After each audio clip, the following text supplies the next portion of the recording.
So continue. Number 4. Tasting food prior to Shabbos. One member of the household should taste each of the Shabbos foods before the Shabbos to see if the foods need any further preparation. There is, however, a custom that each household member tastes a different Shabbos food before Shabbos. This custom is alluded in the Musaf of Shabbos. In the words, those who taste it will merit life.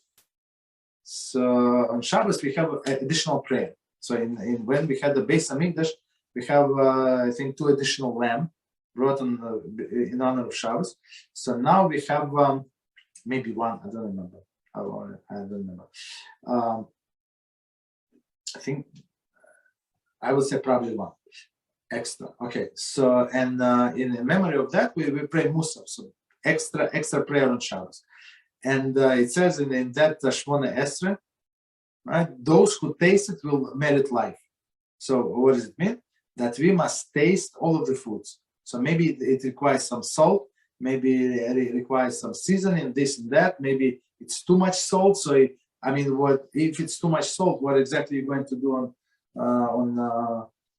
when the holidays, when the holiday or Shabbat starts? So before it starts, you can fix it somehow, right?